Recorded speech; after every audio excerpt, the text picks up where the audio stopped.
So if you have a coaching business or a consulting type of business, then you would probably be aware already that it's really important to have the right offer, because if you don't have the right offer, then you don't have people buying, and that means you don't have a successful business, right? You might have an expensive hobby. So today I'm going to share with you what I consider to be the 3 most important key things to have that would make your coaching offer a successful one, a profitable one for you, and sustainable as well.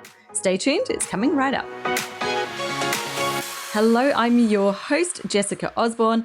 I'm a marketing strategist with almost 3 decades of experience now running marketing strategy, building businesses and brands all over the world, including 2 businesses of my own that I started from home while I've had little kids running around, and I wanted to be a present mum who was at home and was at school for them and all of those things. So I created this podcast to inspire you to get out of your own way, to build the business that suits your life. Screw the rules, screw what everybody else is telling you. Let's make it work your way. And I aim to bring you strategies, mindset perspectives, stories of success of many other female entrepreneurs who have walked this path before you, and bring that all to you in a beautiful weekly episode. So this is your weekly dose of motivation and inspiration. She's a Business podcast is proudly made by women for women specifically. And we're talking to you about the things that really are a female experience of business. So let's get started on today's episode. The 3 keys to having a successful coaching offer. Now, I'm just going to prelude this with a little background because I've been running my coaching business for about a decade now. We're just coming up to that 10-year mark. And I have to say that I have tried almost every different type of coaching offer there is. I think the only one that I haven't technically done fully is the retreat, because I attempted to run retreats 3 times during COVID, had to cancel all of them, and I just have not bounced back from that yet. It is on my to-do list. I will absolutely run a retreat one day. I really can't wait to do it. It's something I feel very excited about, but the time is not right now. So yeah, to be honest, I've done everything else. I've done one-to-one memberships, courses, workshops, paid workshops, group programs. What else is there? There are so many different aspects of it. And there's so many different combinations. You know, there's coaching programs that have course content. There's courses that have live coaching within them. There's many different sort of methods and models that you can use. Likewise, if you are a consultant or a service provider, there are more than one way that you can provide your offering too. And today, let's talk about what needs to go into your offer to make sure that it's one that sells easily without you needing to be running massive campaigns and huge ad budgets and reaching, tens of thousands of people just to make a few sales. Because usually the campaign method that you use should be what aligns with the offer. Now, if you need tens of thousands of people in your offer to make it profitable, then sure, you're going to be running those high volume methods.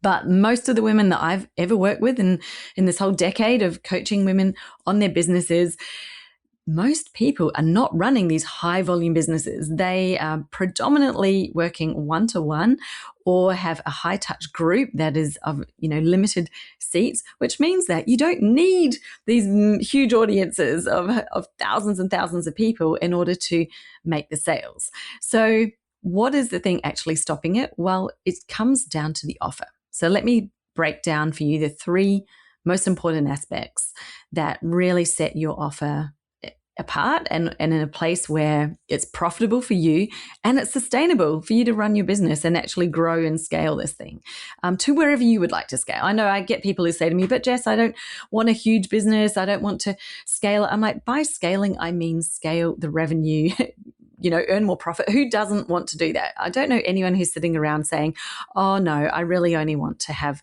this really low amount and that's all I ever want. Well, if you could have more without doing more, wouldn't you want that? I think most people would, not because you maybe yourself need the money or want the money. Maybe it's because you'd love to invest back into the community. You'd love to pay it forward. You'd love to share it. And the good thing is that when women grow successful businesses, then everything that they touch grows as well. You see it, by simply growing your business to the level where you're hiring people, then that is adding to the community. You're hiring someone, you're paying them, they're paying people who do stuff for them. The money is flowing, it's flowing through. When it doesn't flow is when we're limiting ourselves, when we're staying really small, when we're constricting our own ability to earn based on some strange perception that it would be a bad thing to earn more money. It's never a bad thing. So let's break that away and feel like the possibilities are really endless, and you can scale a business without having a huge team. You can scale a business without all of these things that you might think that you don't want. It is absolutely possible. That comes down to the design of your offer, which is what we're talking about today. So, number one, your offer must be distinct. And by distinct, I mean it's set alone in a space, as in it is not a cookie cutter carbon copy of some other coach's offering program. So often I see people go through a program and then literally try to create the exact same offer that that coach has had with their own name on it or whatever. Like, just putting your own name on it does not make it your own. It's just a carbon copy of someone else's. And I know that there are many coaching institutes that tell you how to do your certification and how to be a coach. They often provide these templated models. Now, nothing wrong with starting off with a template, because can be better than starting with a blank page. Totally get that.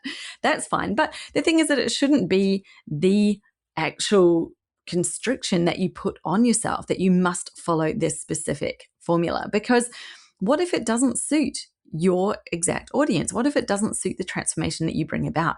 There literally is no template that could be used by every single coach in every niche and it be a success. They're vastly different, because you need to be that well in tune with who it is that you're here to serve, that you're creating the offer that's actually right for them. You're not creating an offer like, oh, I need to create something to sell and make money. Well, okay, well, then you're really starting with a giant blank page, and that is a really non-successful way to try to build an offer. Where you are creating something that will work and then that people will buy, therefore it be successful, is when you're creating the offer for the people of what it is that they already want, what it is that they are going to buy. So it's irrelevant, the structure of it to begin with. It's much more about the distinction and the alignment. So let me talk a little bit more about this. When I say distinction, it means that you are actually centering in on the thing that sets you apart from others, the thing that makes you unique, the reason why you're a coach in this space in the first place. Why are you here? What have you mastered? What do you know that's different to what other people know? How can you serve your people in a way that is right for them? There's a few places a lot of people get stuck on this process. I'm not going to go through it all here, because when we go through it in my program Business Jam, like, this takes a few weeks to kind of peel back the layers, to get really clear and crystal clear on what it is that you're there to do, who it is that you're there to serve, and why you are the best one for them. They sound like really simple questions, but actually getting the pieces to align does take a bit of flexing. We kind of go in, we get one thing semi-clear, then you start on the next bit, you align that, then the next bit. They all come together, and they do come together quickly and beautifully, but it takes longer than what this podcast episode is. So that's something that obviously we do a different way, where we can actually spend the time to make sure that you are tuning in to the space that you need to be in, not what someone else is doing. And that is so important, because if you're just the same as other people, you're competing with sameness, which means that people are going to compare you based on price. And we all know what that means. When there's a price comparison, people are choosing based on price. Most people think if they're two apples, they are the same, I'll choose the cheaper apple. And that is never a good thing for any market, because as soon as someone's choosing based on the cheaper price, then everyone else lowers their price. You lower it down and down and down. And from a business perspective, that leads to a place where you're probably completely undercharging and over-delivering. It's just not sustainable. What happens then is you reach your ceiling, you reach your profit your capacity ceiling, and you haven't made enough. You're certainly not making enough profit to then be able to hire people in that would help you to grow the business and serve more clients and be able to expand. So, really create a massive limit on yourself when you're in a price comparison space, which is why you want to get out of that. You don't want to be in a price comparison space. You want to be in a place where people are like, this feels different. This isn't the same as all these other ones that I can see over there. This has something different, unique. I trust this person. They look like the best one to get me to my goal. And that's often because it just has a level of distinction that no one else is able to copy. Distinction meaning uniqueness. And yes, there's a whole lot of stuff that we can do to help you zero in on what that is for you. But it's very, very important, especially now. The market is absolutely crowded. It's getting more crowded. There is a lot more coaching demand as well. Like, people want to hire coaches, but they don't want just any old coach. They don't want the bog standard. If there's lots of choice, they're looking for the ones that they're like, wow, this person is clearly in a league of their own. They're standing in a space. Women are not small men. We're wired completely differently. And that's why if you've been trying really hard to implement a marketing method that a male created that seems to work really well for them, but for you, it's just feeling like there's something wrong, it's awkward, it's maybe uncomfortable, then you probably also have been thinking there must be something wrong with you. Maybe you've been told that it's because you need to step outside of your comfort zone and it's supposed to feel uncomfortable. But here's the thing, it's not that. It's because you're not operating from your place of personal power, and is absolutely essential for any woman who wants to be seen as an expert, who wants to be a leader in their space, and even just stand out as someone distinctly different, make an impact in your audience and your community. Then you must be operating from a place of personal power for your marketing to have any weight behind it, for it to land, for it to work properly. And that's why I've decided to run a live experience, a special kind of training just for women, where we're going to unpack all of this. We're going to help you to see what's going on in your business and what you actually need to have in place so that you can stand in your personal power and attract in the clients that are right for you, who see your value and are absolutely willing to pay for it. Now, this is going to be run a bit like one of my normal programs.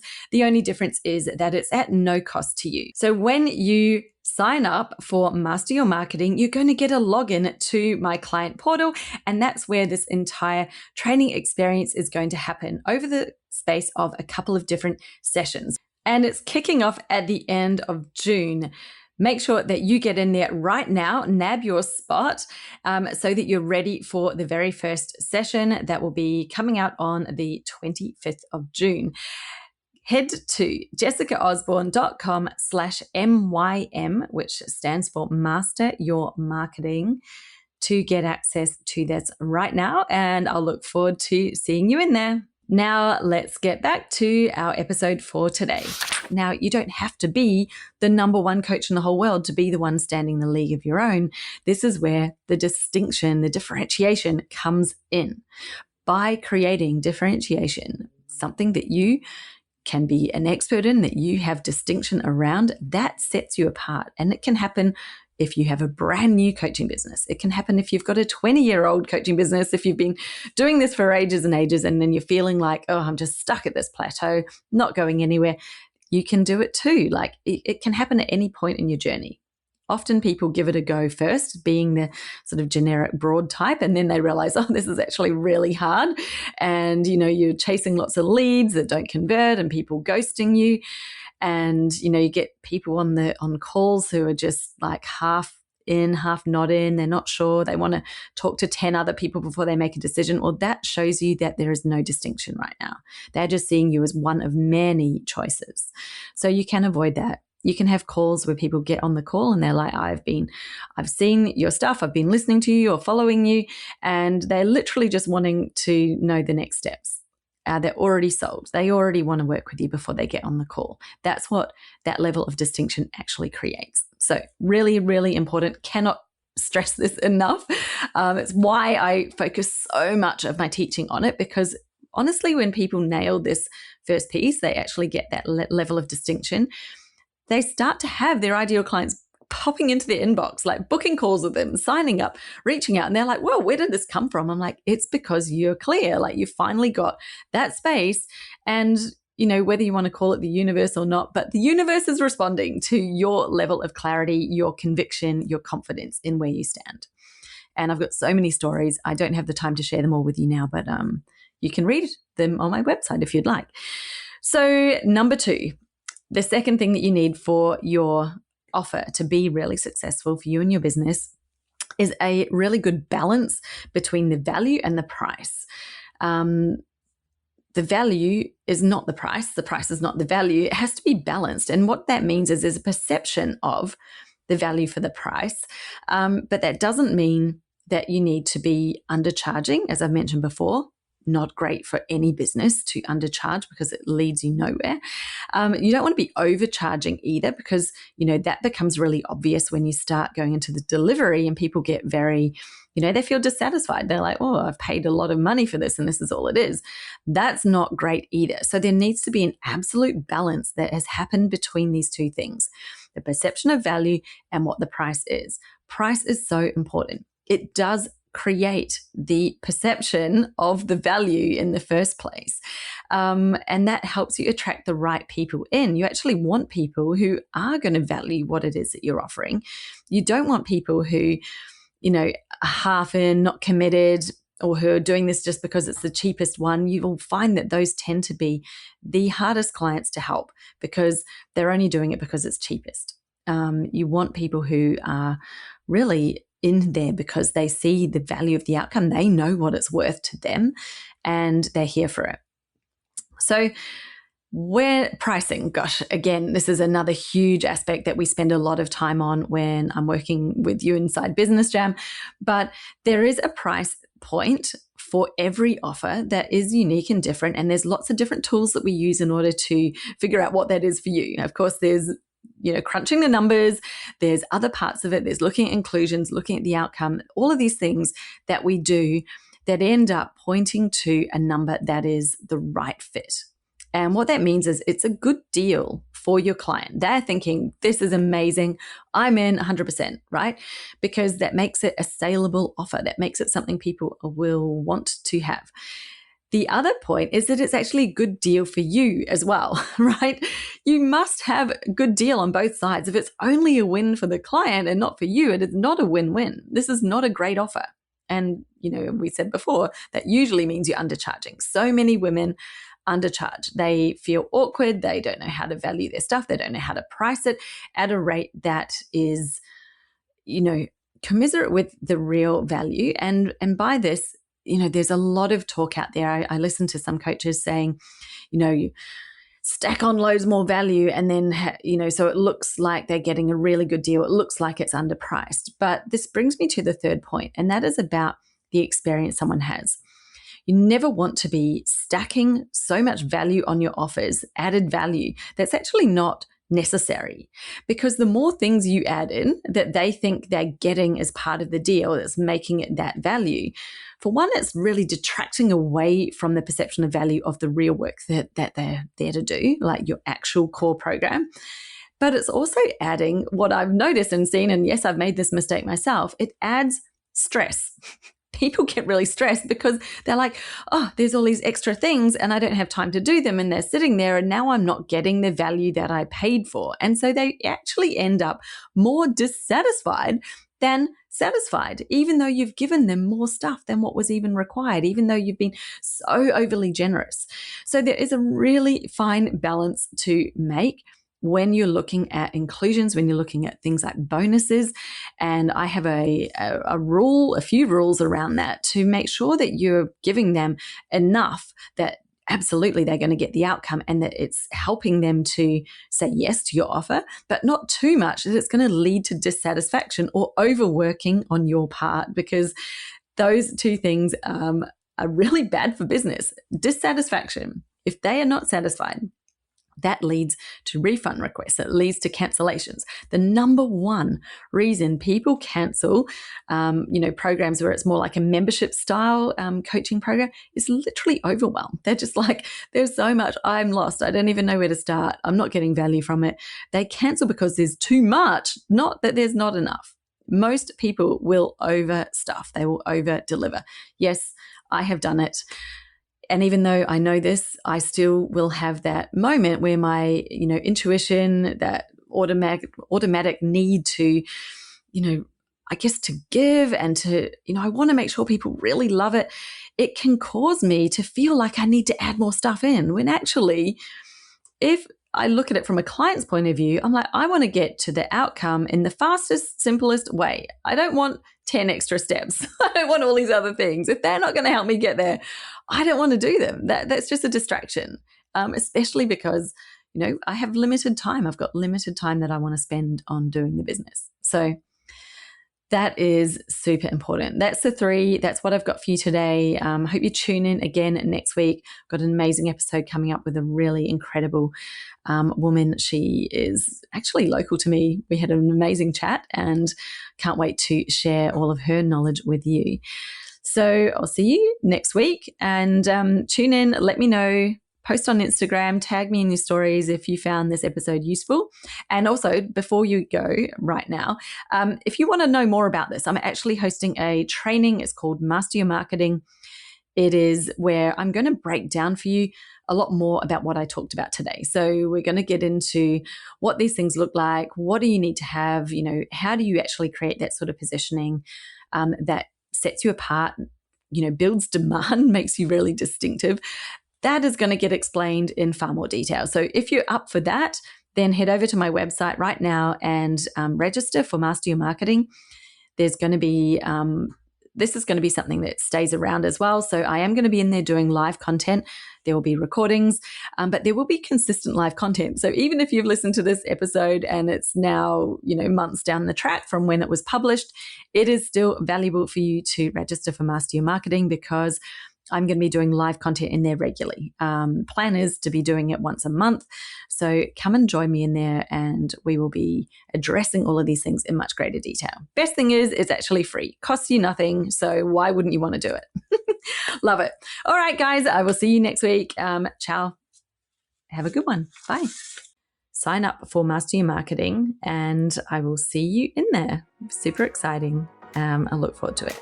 Chat soon.